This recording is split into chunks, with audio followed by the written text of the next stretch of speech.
Hey guys, I'm here. Welcome back for episode 5 of the new season of Doctor Who. Let's get ready to hop in. If you want to see the full reaction, as always, you can check it out over on Patreon, or if you're able to channel, get you access as well. It is a watch-along format, so you will need your own footage to sync up the time codes for actually the entire episode. Over there, get the same thing for all the other shows and movies we cover on the channel. You also could just suggest and vote what movies we react to each month. It's just a great way to support the channel. It helps do things we do over here. But at the end of the day, really appreciate it. Enjoy this reaction. To least leave a like. Drop a comment, subscribe if you're not already, because it really helps these videos out. With that all said and out of the way, let's go ahead and hop into episode 5, the story and the engine. Here we go. A long time ago, back in the village when I was a small boy, the fire was eating the forest. I ran to the river with my little cup to get water. They laughed at me. What are you doing? What I can, I shouted. I ran back to pour it on the fire. A blue box appeared in the skies over the fire. And a man stood at the door with a hosepipe, spraying. Aww. Until all the fires went out and started scattering fresh seeds. I went over to thank him. Are you a farmer? I asked. I'm a doctor. I am the doctor. We shook hands, and that's how we met.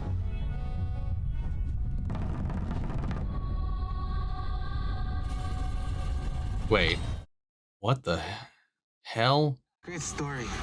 And you're sure that this doctor will come? Yes.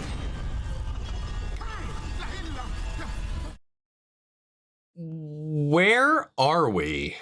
It needs feeding. It needs feeding. Whoa! What the hell? What was that? The story and the engine. I don't know if the light, it could have been timing or whatever. The light seemed to maybe react to the story. They have to feed something like tails? We can boost the Vindicator if we go to Lagos, Nigeria. It has the largest communications technology market in Africa and is near Almost Palace. My favorite barber shop. Omo, the owner, is a friend of mine. We met in a fire. Oh, interesting. The TARDIS does your hair. It does. It does. I don't go there for cuts. It's hard to explain. Check in on a friend. 2019, a great year. Come on, Doctor. I'm sure you say that about all the years. Well, probably not all of them. The first time I've had this black body. Some parts of the earth I'm now treated differently. Oh. Here, in Africa, in that barbershop, I'm accepted. Hmm. We laugh, we tell stories, they... Treat you like one of their own. Yeah. Mm-hmm. You say you're not human, but that's the most human thing ever, Doctor. He's more human than any Time Lord we've seen. So nice, so nice. Yeah, brother. And a place where everybody knows him, too. It's not just the barber shop. That's cool.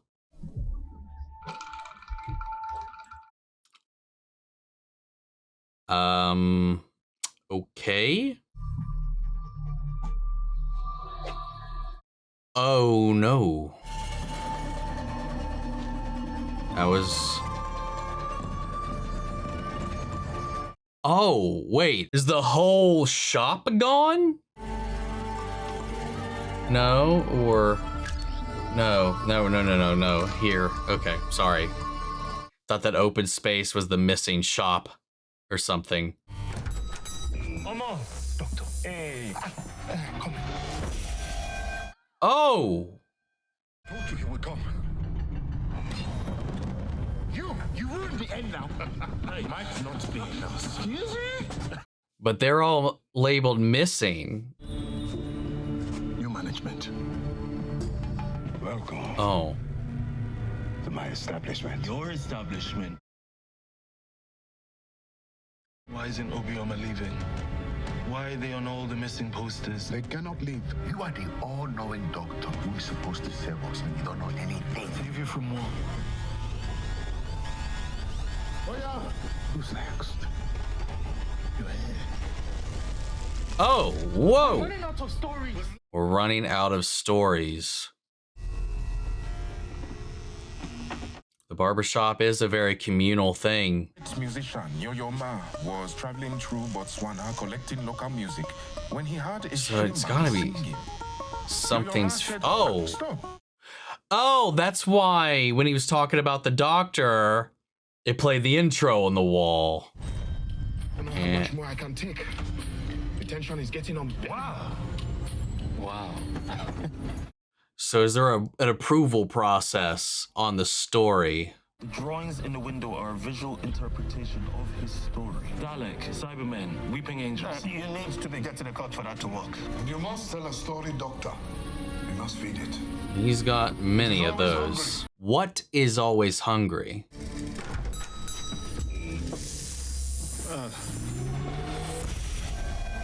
So the TARDIS has a fit every time the door shuts. I know that face. Why do I know your face? What is going on? Body Time Lord, last of his kind, and so on. So you told them, Omo. How could I not? You are the greatest story I know. Well, if you put it like that. But why do I know her face, Abby? She told me that they both used to work for her father, but he was mean, so they left. And they're keeping you here. Until we reached their destination. We're traveling. Oh no, what is going on? It's the Barber. Came to get a cut for the championship. Missed my team, my big sister. She trained me. My mother is in hospital. Oh, Mom was lending me money for her medicine. Wanted a fresh cut to see her. There's someone waiting for me too, Doctor. We both came to the city together. I spent most of my time in here, but not enough with her. God, that got me. So, whose story will enchant us now? I'll speak.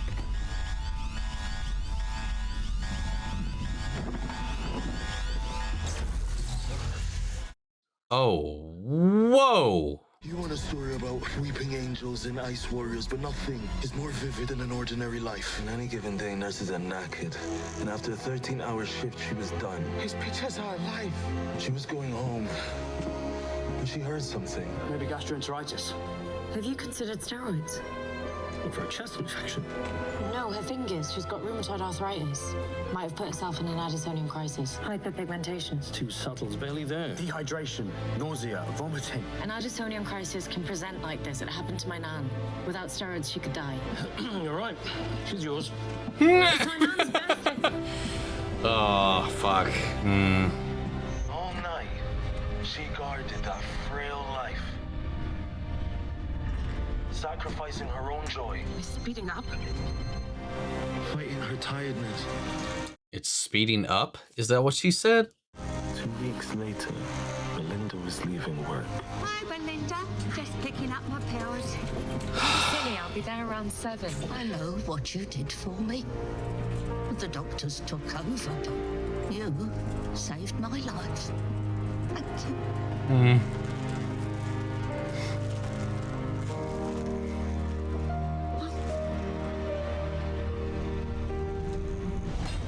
Batteries are full. Fullest they've been since the early days. So that was a damn good story then, if that's the case. Door didn't open that time. Locate origin. Show source. At least it helped that time. Will we just get her trapped if she goes inside? I will give you discount. Madam, you must pay for this. No money.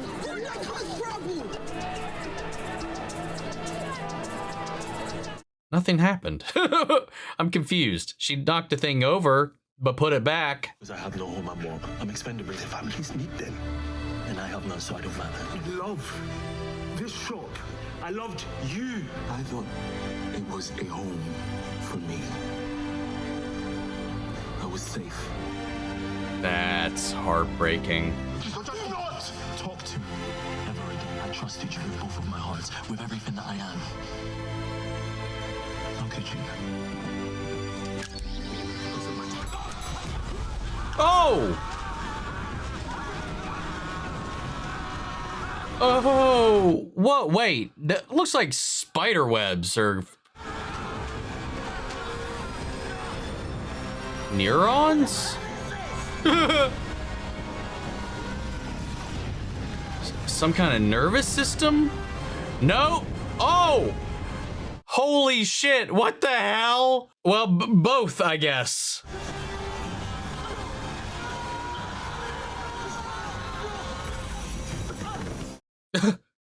Somewhere out there's Madam Web.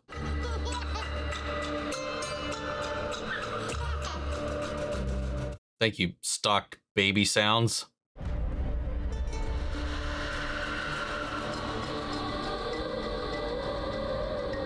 Ghost baby. That structure that I saw in Nexus, I used to call it the World Wide Web. Until the humans named something far uglier after that. That's funny. Where are we going?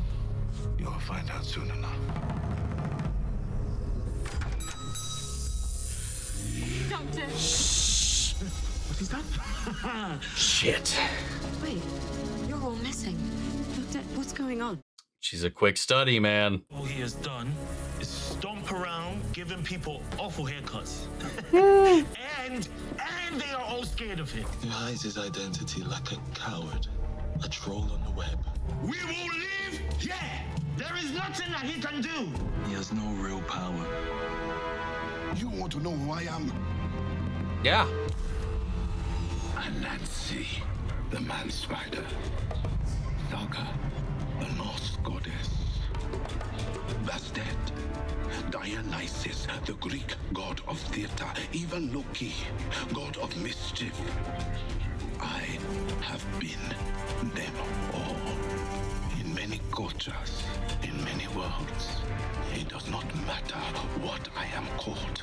It matters who I am, what I do. And what is it that you do? I begin all things. I am the voice in the empty void. And this is my domain. This barber shop. Yes.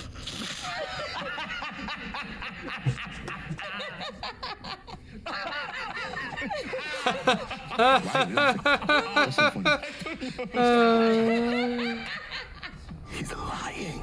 I met Dionysus. We drank so much wine we caused a drought in Athens. Saga and I watched Marvel movies up until Endgame. She didn't like Thor, muscles were too small. I played chess with Bastet. I let her think that she let me let her win. She kicked my ass. And Anansi purposely lost the bet. Maybe all of these stories have gotten mixed up in his mind. I was the one behind them all.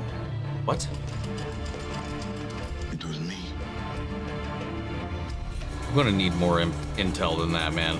I was once human. Whenever we told stories, the storytelling gods would grow. I told the myths, the legends, cleaned them up, printed them in books, so that the gods could be worshipped. They only exist now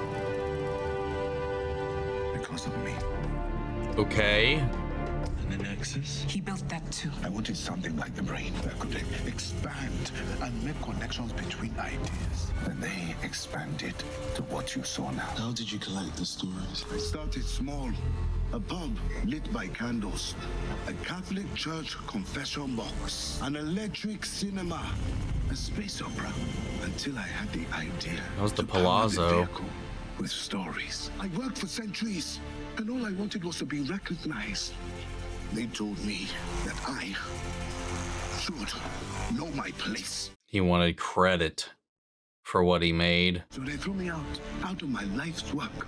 All I salvaged was my story engine.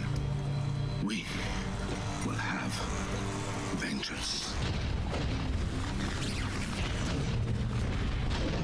That is a wicked looking thing, The man. engine burned too much energy holding us together when he forced the door open. Typical doctor.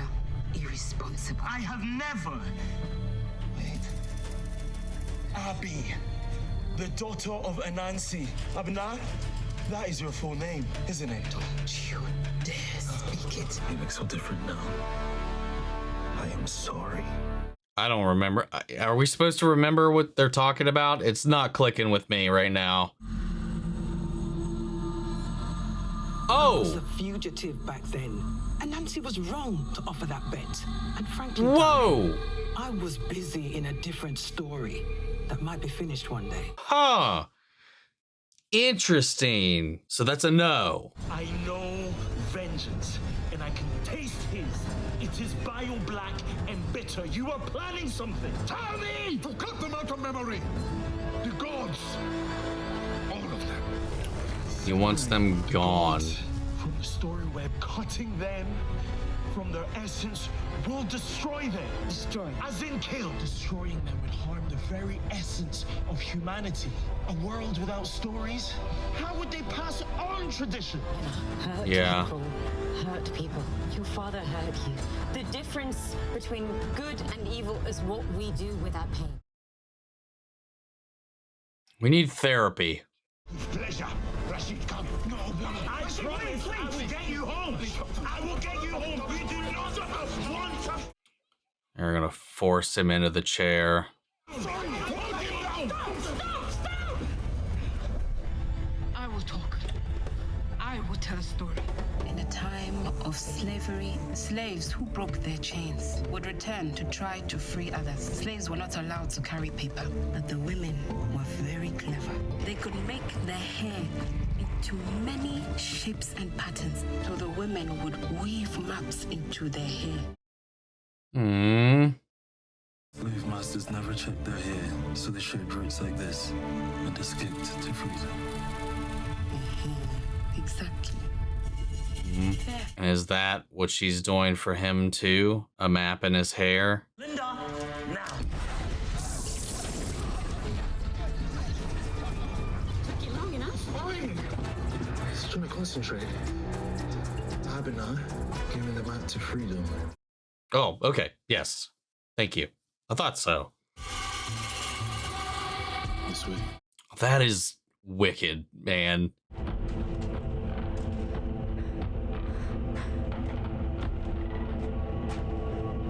Got things from all over down here. Oh, whoa.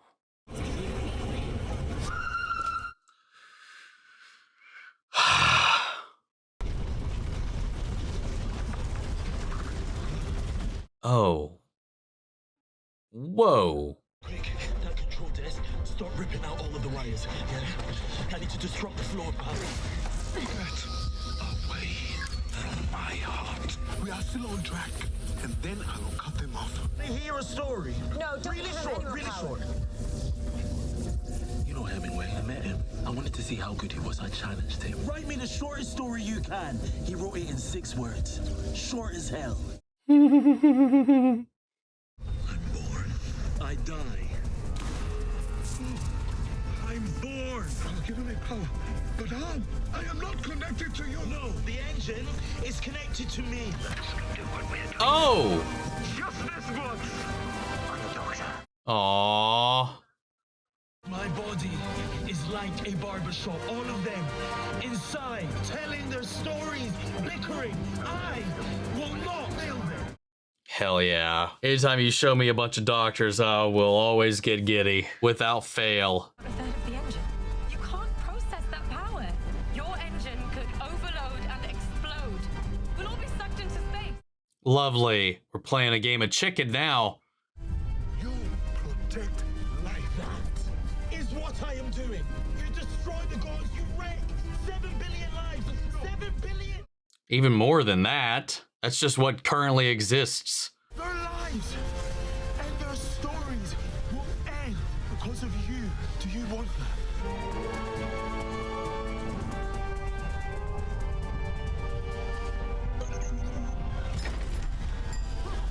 What would your 6-word story be? I want you to live long enough to write it. Don't let this be how your story ends.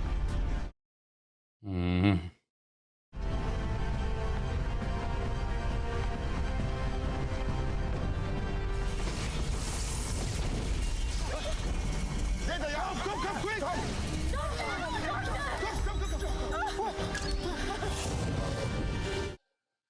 Oh, God. Thank you for keeping your promise, Doctor. Abby, he rescued us, but you kept us alive. Hmm. Rise. My little brother, run. Like the wind.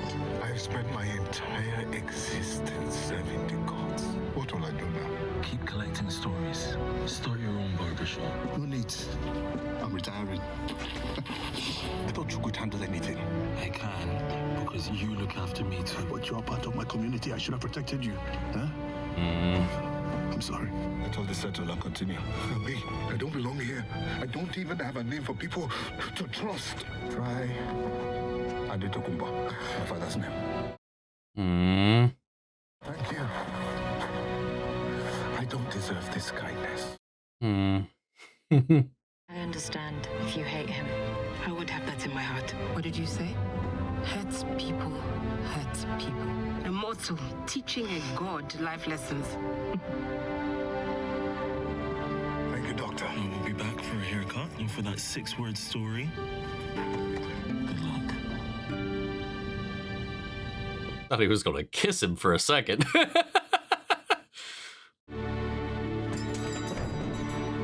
Did you see a child? Oh, yeah. I forgot about the kid. I saw a spooky kid back there. I didn't see anything. But the stories were leaking out, getting mixed up. Timeless child shenanigans. You have to tell me about Omo. Ah, Omo. Once upon a time. All right, man. That was a really interesting episode. I loved the heart of it. I like the core element of it. The idea of like stories, their power, quite literally their power, as they were using it to power this machine, and how this Barber, this human, turned kind of god, demigod, whatever. It was a little unclear. I was a little confused by some elements of this. No, completely upfront about that. But I really enjoyed the overarching idea of this. One, just addressing like straight up, like, and giving the doctor, especially this doctor, something like this to interact with, going to Africa, going to the barbershop, and the barbershop of all places. That is such a like a communal space, and like the storytelling that is involved, the gossip, the sharing of information and all of this sort of thing. It's a place that brings people together, and you just kind of become one. And that's why he felt safe there as well as just somewhere where everybody else looks just like him. He's not going to be getting any weird looks or none of that. It was really nice seeing them really kind of lean into that and then just expand beyond that as this enemy, our antagonist of the episode. We really didn't have a name for him there until the very end, but I'm just going to call him the Barber because that's what it says in the credits. But, you know, he was this entity, this person devoted to the gods, all of them sharing their stories and making sure that he was able to build this web to connect them all, to keep them all going so they can grow and evolve and reach as many people as possible. But as the gods grew and grew and grew, you know, he never got any credit, not ever got any acknowledgement for what he did for them, his devotion, his efforts, and all of this. And so he got kind of sour about it too and wanted to just get his revenge. And I love how, you know, revenge is the ending of life. You know, he wants to exact, you know, not always, but like that was his goal in this. He was like, okay, well, I basically gave them everything that they have at this point. I'm going to take it all away. Though taking it all away will kill them because they kind of took away his involvement in their growth, his involvement in their story by eliminating him from the conversation. They've, in essence, buried his story, which is burying his life if we're looking at it through the lens of like the conversation that's being had here. So it was like, what is his life? What is his story if it's not tied to that? Can he create a new one? Can he start over? And that's what the doctor does by the end of this, is by pulling him back around and helping him get motivated to write his own story, one not connected to the gods, but also not removing the gods from the equation. As much as it is a piece of shit move what they did, they're too integral to humanity to let him get his vengeance. Like they said, without our ability to carry on, to explain the world, to learn and evolve and document, and it's our connection to experience, to life, to understanding the world around us, is the stories that we create, how we understand the universe, the phenomena we experience, like all these myths, legends, gods, deities, all this span from an idea and a quest to explain the world around us. So if you take that away, all of that will unravel. And I know he said 7 billion or whatever, that's the current population at that point, I would presume. But like, it goes well beyond that, because I would destroy it, not just in this moment, but in all of time. It's this idea about the power of these stories. And I love that when the Doctor sat down in his first short story, he could tell a multitude of things from all the crazy stuff the Doctor has seen. I like that played a part towards the end. He is a source of infinite stories. That overloaded the machine by the end. But when he sat down in the chair to tell his own for the first time, he told one of Belinda, a simple one, just the day in the life of a nurse, a life she saved, just these little things that have these sweeping effects. And at the end of the day, every person's life is a story. We are filled with stories. Every day, every moment we wake up is a story. And it doesn't matter how large, how grand, how small, it's all important. If he went down with the ship with this and he delivered on his plan, he wouldn't just be ending the stories of those who wronged him. He'd be ending his own, as well as everybody else's. I really liked, again, all of the concepts that they were dealing with in this. Outside of like a couple of change of set here and there, we were primarily in just that barbershop room, which was really nice. I like sometimes when we lock ourselves down to a space, because it can get really, really creative with what they do with this. This was a very conceptual episode, and I could definitely see this not jiving with a lot of people. And I really do love the ideas and concepts here. I don't think it flows all that well. I gotta give it so much credit for like the swings and this adoration for stories and human life and all of that as well, and how every little bit of it is important, as well as the promise of it. Again, there's a lot of really great hopeful moments in this, and I loved the way they brought that in. And this interaction that he had with this deity's daughter, I don't remember that story, and I guess the implication was that he remembered her face from when he was Joe. And what was with the creepy child? Hey guys, Editing Omni here. So after sifting back through it, I think that was Captain Poppy from Space Babies. I went back and checked the credits again, and there was a character on there simply listed as Poppy. So that's my best guess. I know, like, I saw child, and my brain in the immediate reaction was just like timeless child shenanigans. I don't know why that was where I went with that, but that is where I went with that. But now I'm just like, okay, well, how the hell is Space Babies involved with this?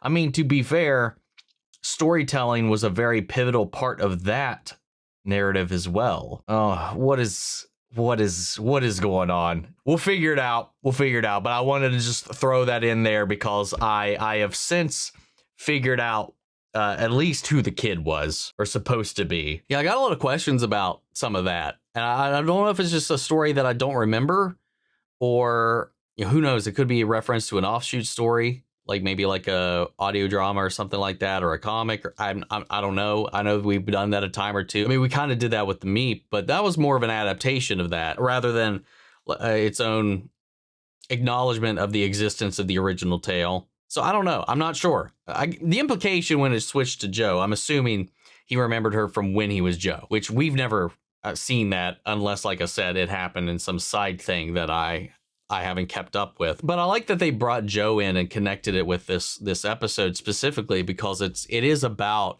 that experience and feeling welcome somewhere, finding this place. And the only other doctor of African lineage like that to incorporate her in the story, I thought was really nice. I thought that was a really cool move, even if I was mildly confused for a second, because I was worried that maybe I missed something, and maybe I did. I honestly, I don't know. But this was a really beautiful and powerful and emotional episode, and I really love what they did with it, even if I do have a little bit of a hang up with, I think, like the overall direction and the smoothness of the delivering of the story itself. But guys, I want to know what you all thought. Sound off the comments. Let me know your thoughts down below. We'll carry on the conversation after the video. Hope you enjoyed the reaction. If it did, leave a like, drop a comment, subscribe if you're not already. Remember, if you want to see the full length reaction, as always, you can check it out over on Patreon, or if you're a member of the channel, gives you access as well. And speaking of before we go, I want to shout out our channel legends: Benny Sherry, Your Course God, Robert Alguiano, Jeffrey L, Jake Cottrell, Eric Official, Casey Wood, Russell Crockett Watchtower, Domi, Gregory Toner, Lily Chanson, and Joshua Swinnell. Thank you guys so much for continued support. But that's it for the video, guys, and I'll see you all in the next one. Take care, everybody.